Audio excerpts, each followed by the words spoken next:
Yuk. Silakan maju. Assalamualaikum warahmatullahi wabarakatuh. Mari kita awali dengan doa bersama. Harapan kita mudah-mudahan guru-guru kita semuanya dan orang tua kita semuanya, termasuk kalian semuanya, dipanjangkan umurnya, sehat jasmani rohaninya, dimudahkan dalam segala urusannya, rezekinya semakin lancar.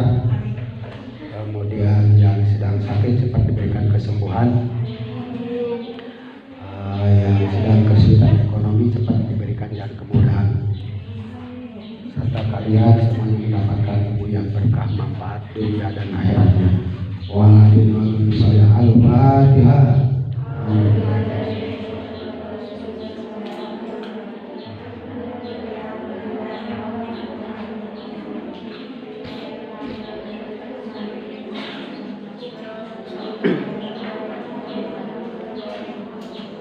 Ya, langsung berdoa.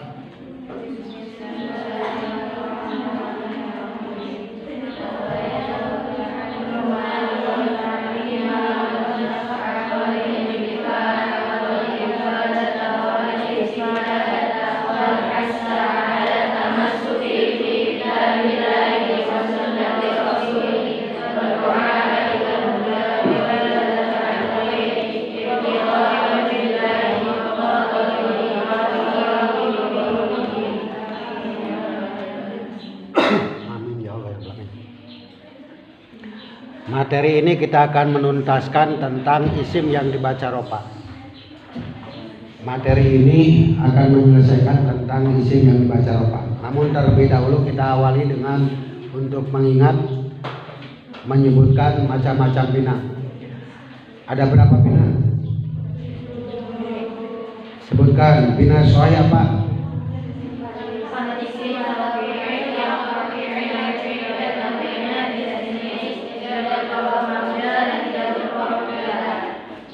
Contohnya yang sulasi, contohnya yang rubai. Kemudian apa pengertian bina mudoa?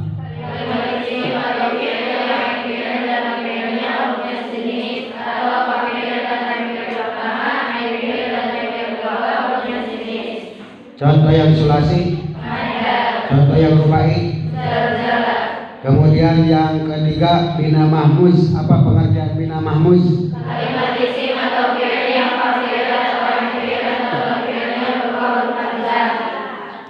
Contoh yang fa'il, contoh yang ain fi'il, contoh yang lam fi'il. Kemudian yang keempat bina misal.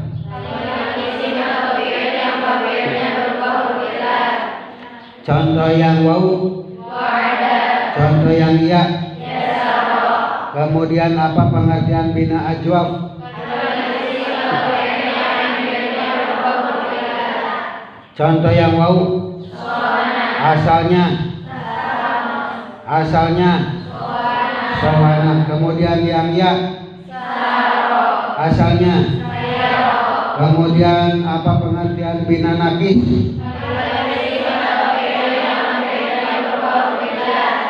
Contoh yang waw, asalnya. Kemudian contoh yang ya, asalnya. Kemudian terakhir yang ketujuh yaitu bina lafif. Apa pengertian bina lafif?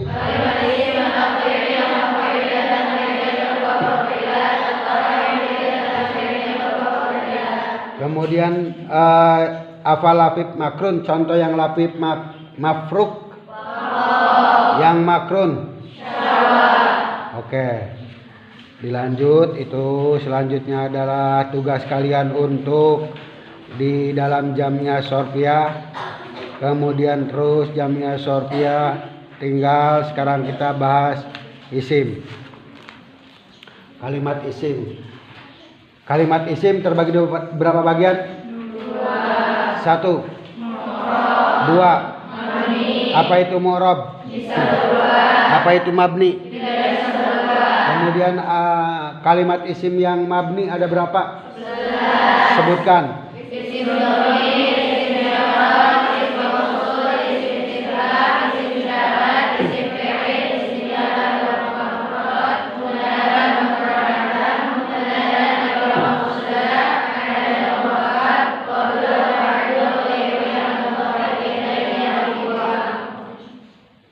Selanjutnya isim mu'rab. Isim mu'rab i'rabnya isim itu ada berapa? 3. Sebutkan. Rofa ada berapa? 7. Yang dibaca nasab ada berapa? 15. Yang dibaca jar berapa? 3. Nah, sekarang tinggal pembahasan masalah isim mu'rab yang i'rabnya isim itu dibaca rofa. Isim yang dibaca rofa ada berapa? 7. Sebutkan. Fa'ilnya fa'il mubtada, khabarnya mubtada, isimnya kana wa qaliha, khabarnya wa qaliha, tabi'un marfu'un ala. Kemudian pembahasan isim fa'il sudah selesai, naibul fa'il juga sudah selesai, kemudian mubtada juga sudah selesai. Nah, pertemuan hari ini yang keempat, isim yang dibaca rofa itu adalah khobarnya mubtada. Karena ada khobar kana, yang ini yang akan kita bahas adalah khobar mubtada. Khobar mubtada ya, polanya itu ada dua macam. Ada yang terbentuk dari mufrad, ada juga yang terbentuk dari ghair mufrad. Mufrad itu berarti sendiri. Bentuknya itu nanti ada yang jamid atau bentuk benda ya, kayak batu, sendal, banyak sekali contoh-contoh yang lainnya. Hanya nanti dibuat kedudukannya menjadi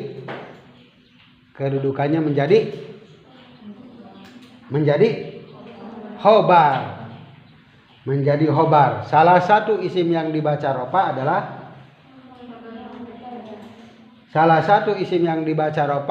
adalah khobarnya mubtada. Kita tegas ya. Nah, sekarang yang jamid itu polanya begini. Polanya tidak menyimpan isim domir yang kembali kepada mubtada. Khobar, tetapi khobarnya itu jamid. Artinya tidak ada domir yang kembali kepada mubtada. Nanti dalam pengertian jamid itu ada yang berupa zat, ada yang punya arti. Artinya khobar mufrad jamid yang zat. Contohnya lapad qalbuka hajarun. Qalbuka utawi hati sira iku hajarun batu. Wah, tuh. Dalam lapad hajarun tidak ada domir yang kembali kepada qalbuka. Contoh yang lain banyak. Misalkan jasadun. Jasadun itu artinya apa? Jasad apa?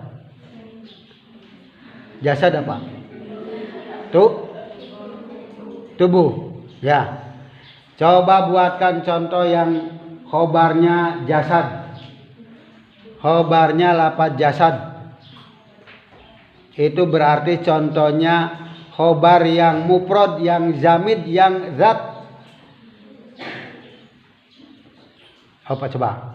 Buatkan kalimat kayak qalbuka hajarun. Hajarun itu khobar, zat, ya, benda. Sekarang dari jasadun misalkan apa ya?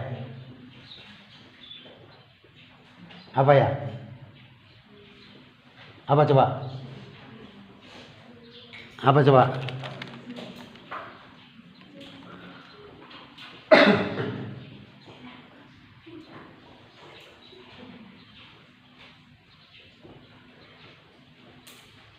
Al muslimu kal jasadi. Ya. Kal jasadil wahidi. Atau al muslimu bunyanun. Itu berarti obatnya belapat bunyanun. Sekarang dari jasadun. Sama itu berarti. Bunyanun juga berupa, apa arti bunyanun? Apa artinya bunyanun? Bunyanun artinya bangunan. Ya. Bunyanun itu adalah bangunan.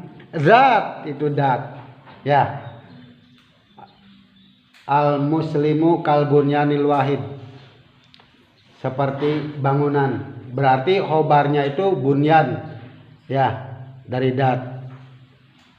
Artinya tidak ada domir yang kembali kepada mubtada. Dan pula tidak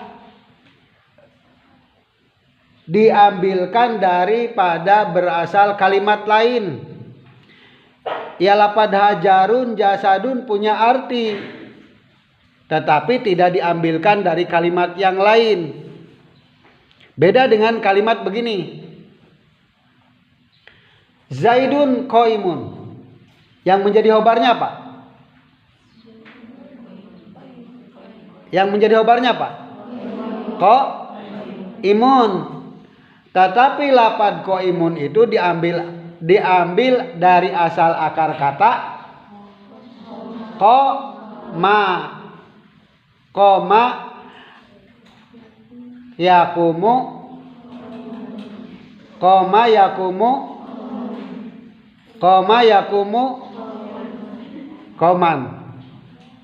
kauman qiyaman. Boleh kauman qiyaman. Fahuwa qaimun. Oh, lapad qaimun itu diambil dari lapad koma. Beda lagi dengan lapad hajarun, diambil dari mana? Atau bunyanun diambil dari kata apa? Enggak ada. Zat namanya. Lah berarti lapad qaimun itu nanti berarti termasuk kepada kategori yang kedua. Kategori yang kedua, khobar mufrad jamid. Apa yang kedua? Apa yang kedua? Mustaq. Jadi yang namanya mustaq itu berarti diambilkan dari fa'il, maf'ul, kemudian isim zaman, isim makan, yang tidak memiliki waktu. Berbeda nanti dengan lapad yang diambilkan dari kata yang mengambil waktu. Seperti dari fi'il madhi. Itu nanti bukan kategori lagi yang mustaq. Akan terbentuk nanti dari jumlah khobar mubtada, tapi terbentuk dari jumlah. Metodenya, formatnya. Ya. Kategorinya akan terbentuk dari jumlah. Bisa, tetapi bukan nanti termasuk kategori yang mustaq. Tetapi nanti khobarnya kategorinya terkategori khobar goir mufrad nantinya. Kalau yang mufrad hanya dari jamid dan mustaq. Jamid nanti terbagi dua bagian, ada yang dari zat, ada yang punya makna. Gitu. Contoh yang punya makna apa? Hadza dorbuka.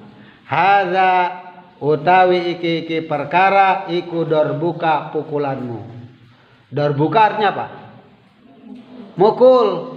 Ya, punya arti berarti termasuk kategori dorbuka itu khobar, tetapi khobarnya dari jamid yang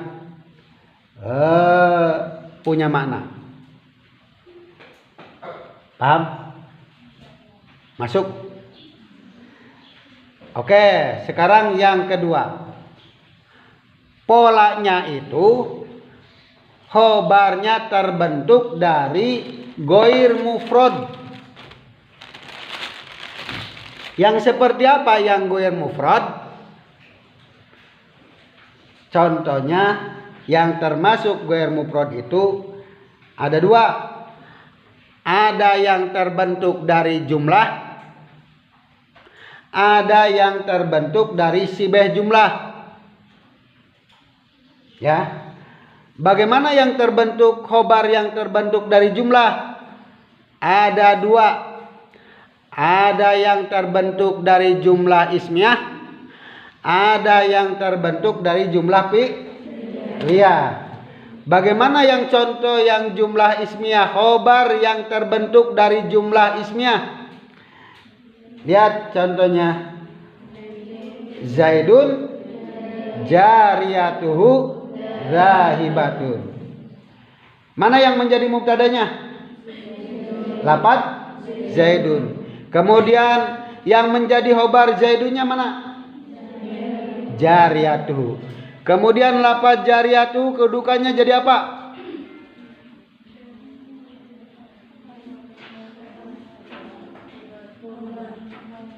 Jariyatuhu kedudukannya jadi apa? Jadi khobar lafaz Zaidun. Tetapi nanti lafaz jariyatuhu dahibatun itu merupakan jumlah. Kedudukannya jadi khobar. Lah jumlah apa? Jumlah ismiyah. Kenapa jumlah ismiyah? Karena dimulai dengan kalimat isim. Lafaz jariyatuhu itu mubtada. Ya. Mubtada. Kemudian khobarnya mana? Lafaz dahibatun. Maka nanti cara memberikan maknanya Zaidun utawi Pak Zaid iku. Kenapa? Karena iku. Karena jadi khobar. Khobarnya lafaz apa? Lafaz Zaidun. Kemudian jariyatu dahibatun. Itu jumlah ismiyah. Kenapa? Karena terdiri dari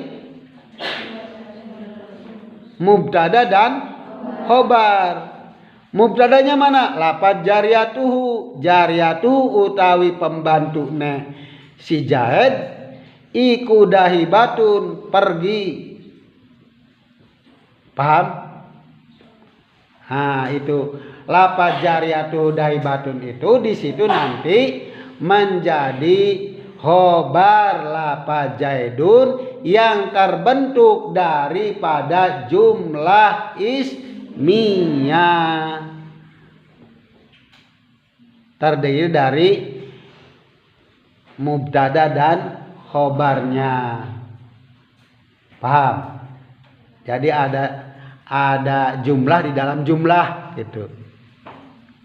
Ada jumlah di dalam jumlah. Jumlah jariyatu dahibatun itu jumlah, ya, kalimat terdiri dari mubtada dan khobar. Tetapi ada di dalam kalimat Zaidun jariyatuhu dahibatun. Paham ya? Oke, terima kasih. Yang kedua, ada pola khobar yang ghair mufrad, tetapi nanti terbentuk dari sibeh jumlah, sasarwaan jeung jumlah, ya, sasarwaana jeung jumlah. Kalau jumlahnya mah hanya isim dan fa'il, mubtada dan khobar, boleh. Ada juga jumlah fi'liyah. Jumlah fi'liyah mana? Fi'il dan fa'il atau naibul fa'il. Contohnya lafaz Zaidun, abuhu. Lafaz Zaidun jadi apa? Mubtada. Khobarnya mana?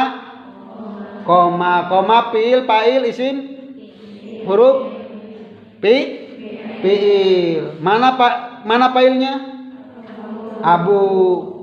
Lapad koma abu itu menjadi khobar jumlah fi'liyah. Paham? Lanjut.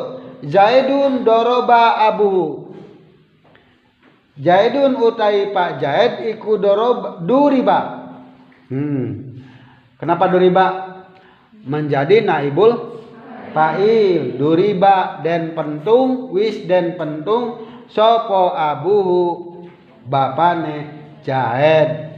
Lapad duriba abuhu menjadi khobar. Lah polanya khobar apa namanya? Khobar goir mufrad. Ya. Paham ya? Oke? Nyambung? Oke, terima kasih. Kemudian yang kedua ada khobar yang terbentuk dari goir mufrad. Polanya itu yang sibeh jumlah. Kenapa sibeh jumlah? Karena ternyata di dalam kalimatnya itu terbentuk dari dorof atau jar majrur. Contoh yang dorof, Zaidun utawi Pak Zaid iku indaka tetap ing dalam sandinge siro. Ingat gak bahwa lapad indaka atau dorof dan jar majrur itu punya dorob dan jar majrur itu punya halo dorob dan setiap dorob dan jar majrur punya ta'aluk. Betul. Ta'aluk itu ada berapa? 2. 1 2. Lah kalau indaka dorob termasuk ta'aluk khos ta'aluk am? Ya, ta'aluk am. Ya, kenapa? Karena kembali kepada lapad istaqara. Kalau kepada fiil, kalau kepada isim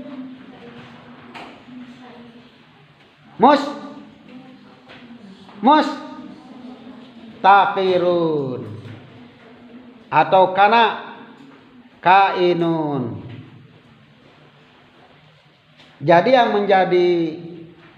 yang menjadi apa namanya khobarnya itu lapad istaqara atau kainun. Maka ketika memberikan makna ikut tetap karena istaqaranya punya makna tetap. Ya, atau kana anak.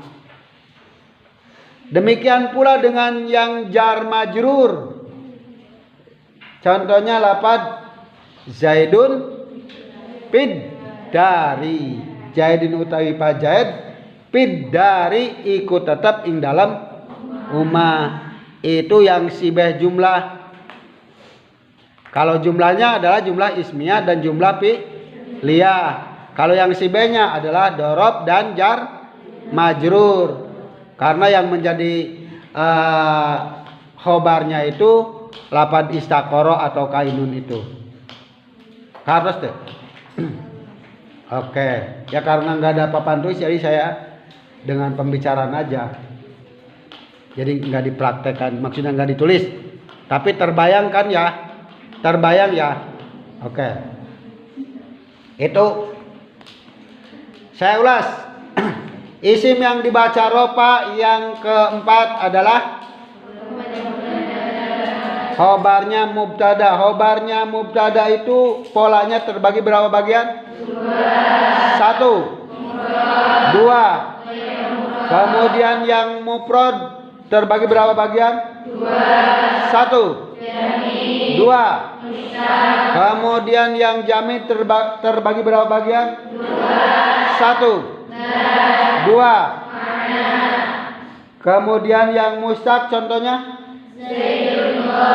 Nah, itu yang mustaq itu otomatis bahasanya itu diambil dari kalimat isim fa'il, isim maf'ul atau isim zaman, isim makan. Ya.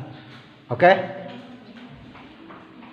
Kemudian yang selanjutnya, yang ghair mufrad, khobar yang terbentuk polanya dari ghair mufrad terbagi 2 bagian. 1 Jumlah terbagi berapa bagian? 1.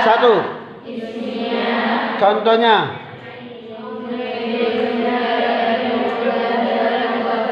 Kemudian yang kedua jumlah. Contohnya.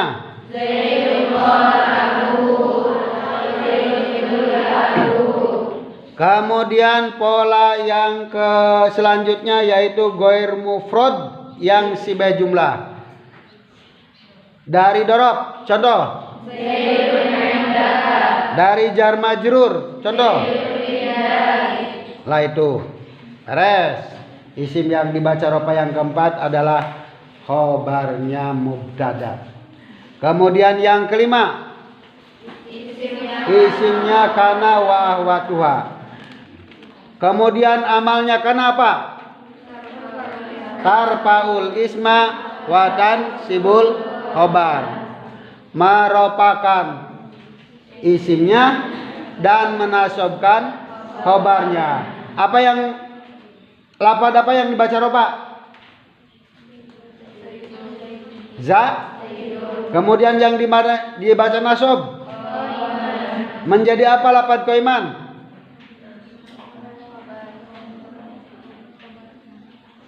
Menjadi apa lafaz qaiman? Kedukannya. Khobarnya apa? Kana. Ada bising khobarnya mubtada. Ya. Kemudian lafaz zaidun. Kedukannya menjadi apa? Isimnya apa? Isimnya kana. Lah sekarang saudaranya kana apa saja? Jadi nanti yang tarpaul isma wa tansibul khobar itu bukan kana saja, tetapi punya saudara-saudaranya juga. Siapa yang menjadi saudaranya kana? Nanti ketemu. 1. Adha, dola, bata, amsa, asbaha, soro, patia, infaka, bariha, dan selanjutnya akan dibahas pertemuan berikut. Ketemu pokoknya mah. Nanti itu semuanya mengamalnya adalah tarfaul isma watan sibul khobar. Oke, paham? Isim yang dibaca ropanya berarti apanya? Isim yang dibaca ropanya apanya? Apanya kana? Isimnya kana. Sekarang yang selanjutnya nomor 6 yang dibaca ropa khobarnya inna wa ahwatuha. Khobarnya inna wa ahwatuha. Kemudian mengamalnya inna apa? Tansibul isma wa tarfaul khobar. Oke, contohnya. Yang menjadi contoh lafaz apa?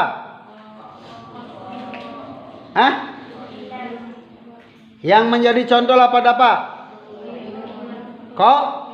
Imun. Itu dibaca ropa. Oke. Kemudian saudara-saudara ina apa saja?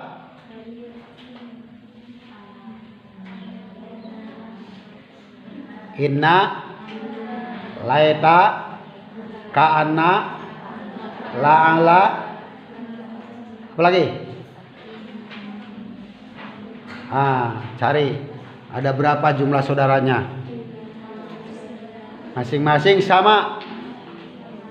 Semuanya saudaranya ina itu amilnya apa? Amalnya apa? Tansibul isma wa tarfaul khobar. Yang menjadi pokok permasalahan apa? Yang menjadi pokok permasalahan apa? Khobarnya inna. Awas, itu yang dibaca ropa itu. Terakhir yaitu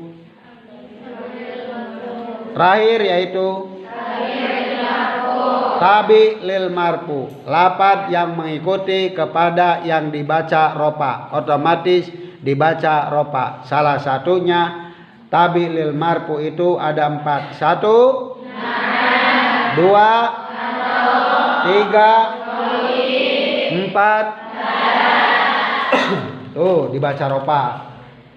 Nanti tergantung Yang matbu'nya, yang diikutinya apa?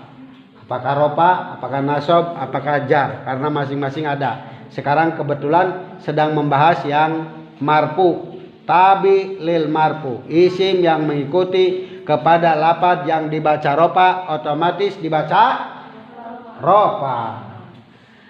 Yang pertama naat. Naat itu artinya sifat. Sifat itu mensifati. Otomatis ada yang disifati. Bahasa Arabnya apa? Bahasa Arabnya apa? Yang disifati bahasa Arabnya apa? Man'ut atau mausuf disifati. Man'ut. Oke, man'utnya apa? Kemudian naat itu terbagi dua bagian. 1, 2. Nah, sekarang siapa yang tahu? Yang contoh naat hakiki. Naat hakiki adalah yang merupakan domir mustatir. Naat hakiki itu adalah yang merupakan domir mustatir yang kembali kepada man'ut. Sekali lagi, naat hakiki adalah naat yang merupakan domir mustatir yang kembali kepada man'utnya, yaitu contoh jaa rajulun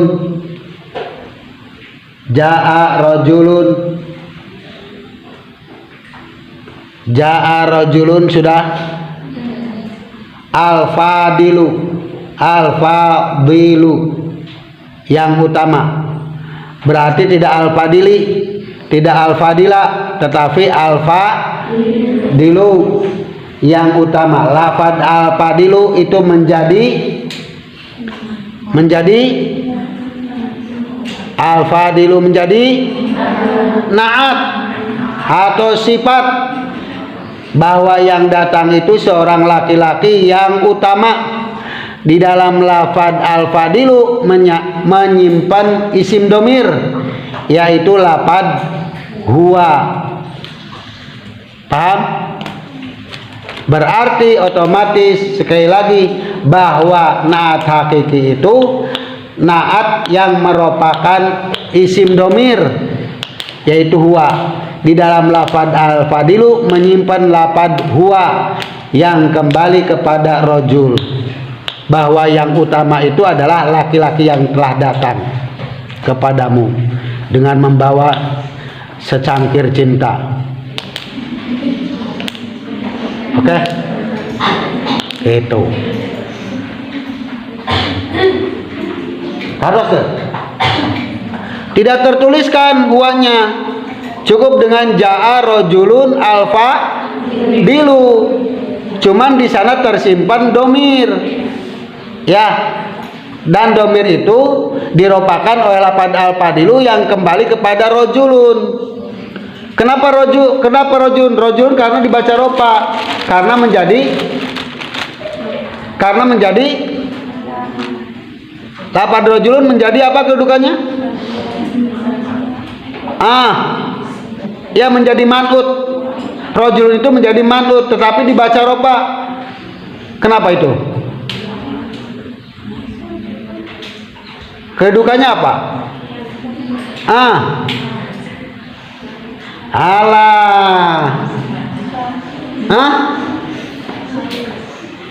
Jaa rajulun, ropa rajulun isim yang dibaca ropa. Kenapa dibaca ropa?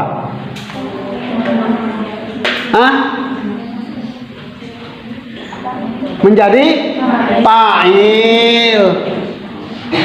Lafaz rajulun disifati, sifatnya apa? Alfa dilu, ula alfadila, ula alfadili. Kenapa? Karena mengikuti man'utnya. Alfadilu itu sifat yang utama, maka dibaca alfadilu, ula al-fadila, ula al-fadili, karena mengikuti apa manutnya? Lapad apa? Rojulun. Rojulun dibaca apa? Kenapa dibaca ropa? Nah, begitu maksudnya. Ya, dibaca ropa. Oke. Harus enggak? Itu namanya naat hakiki. Jadi kalau naat hakiki itu menyimpan isim domir, tersimpan di dalamnya itu isim domir.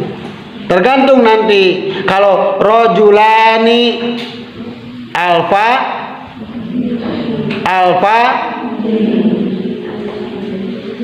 dilu, bener nggak? Rojulani alfa dilani, ada alifnya, rupanya kualif. Ya, otomatis domirnya apa? Domirnya apa? Huwa, huma. Begitu. Ja'a rojuluna alfa diluna. Domirnya hum, tersimpan di dalamnya. Harus deh. Understand?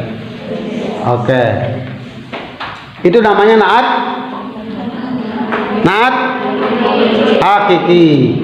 Yang kedua, sekarang tinggal naat sababi. Naat sababi adalah naat yang merupakan isim dohir. Naat sababi adalah naat yang merupakan isim dohir. Beda. Isim dohir dengan isim domir beda. Sekali lagi, naat sababi adalah naat yang merupakan isim dohir. Contoh sarwa jeung tadi, jaa rajulun al-fadilu, jaa ar-rajulu al-fadilu, jaa ar-rajulu. Kenapa rajulu? Kenapa rajulu? Kenapa rajulu?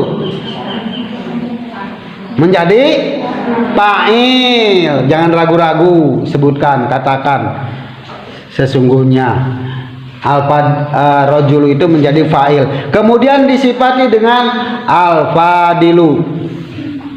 Tidak al-fadila, al-fadilu. Di situ ditampakkan kalimat abuhu. Abuhu. Berarti lafad abuhu merupakan kepada isim dohir, yaitu lafad abuhu. Ya, paham ya? Kalau tadi mah al-fadilu huwa, al-fadilani huma, al-fadilunahum, merupakannya kepada isim domir. Sekarang mah beda. Al-fadilu huwa, abuhu, al-fadilat abuhuma. Itu. Jadi ada kata abuhu. Lafad abuhu diropakan oleh al-fadilu. Nah, itu namanya naat sababi. Lafad abuhu. Al-fadilu abuhu. Karena ya? Oke, singkat, singolam. Paham nggak? Jadi yang pertama tabi lil marfu, yang pertama adalah naat. Naat terbagi dua bagian. Satu, apa hakiki?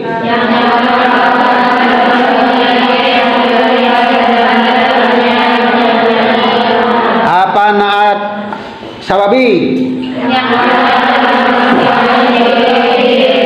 Oke, langsung nomor 2. Kita tuntaskan isim yang dibaca ropa sudah selesai. Tinggal nanti kepada isim yang dibaca nasob. Yang kedua yaitu atof. Atof terbagi dua bagian. Satu, nasak. Dua, bayan. Apa yang disebut dengan atof nasak? Atop nasab adalah menghubungkan satu jumlah kepada jumlah yang lainnya melalui huruf atop. Menghubungkan satu jumlah boleh, menghubungkan satu kalimat dengan kalimat yang lainnya melalui huruf atop boleh. Yang enak begitu, menghubungkan satu kalimat dengan kalimat yang lainnya melalui huruf atop, itu namanya atop nasab.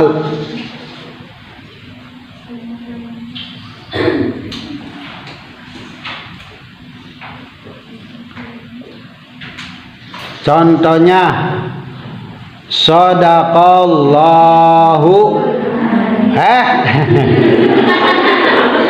ulah dimayagesan mana mah.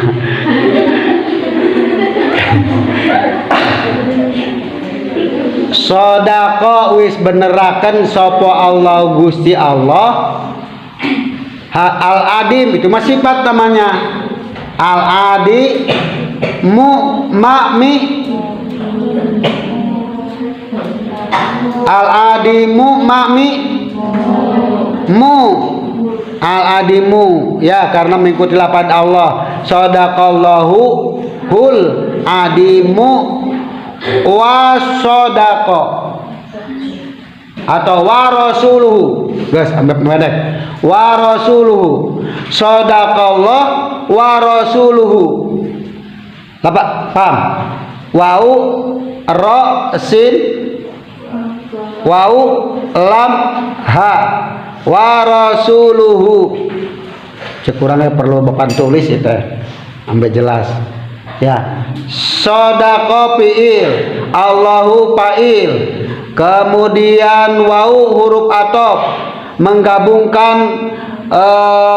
satu warasuluhu digabungkan oleh huruf wau kepada lafaz Allah, otomatis tidak warasulahu, tidak warasulihi, tetapi warasuluhu karena Allahu. Paham ya? Melalui huruf atop. Kemudian yang ke selanjutnya atop bayan. Atop bayan itu tidak melalui huruf atop. Contohnya aqsama wisumpah sopo Abu Hafsin, alif ba wau abu, Hafsin ha fa sod, Hafsin Abu Hafsin, ain mim ra uma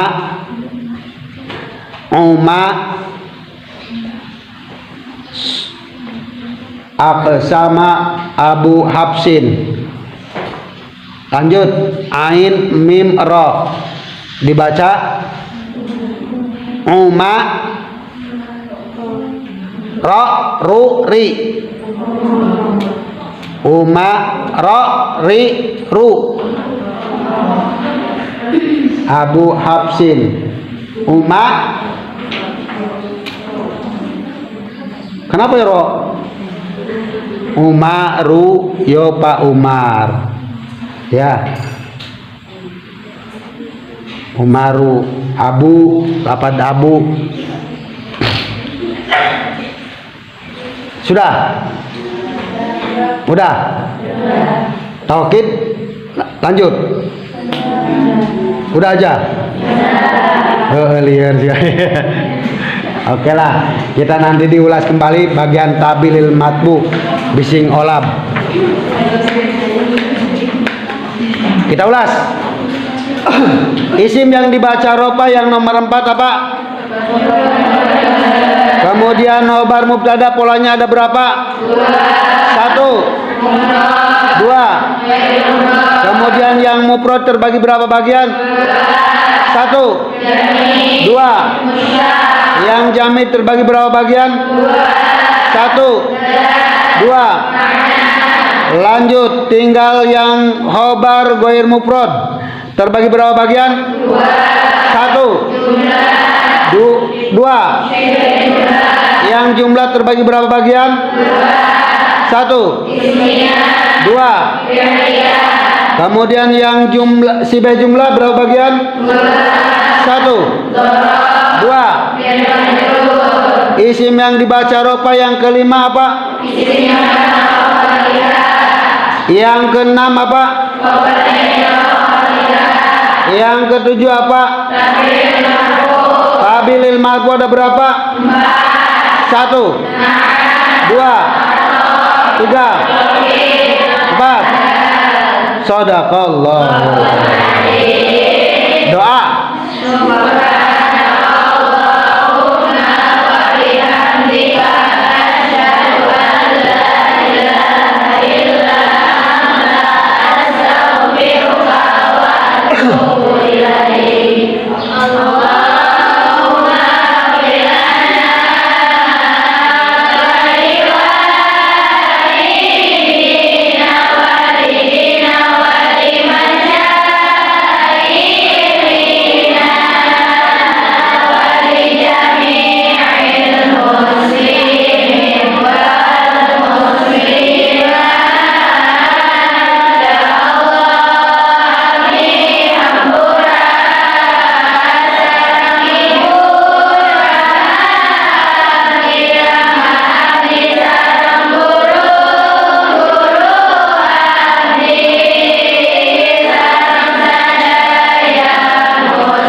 Sekian dan terima kasih, kurang dan lebihnya mohon maaf. Assalamualaikum warahmatullahi wabarakatuh.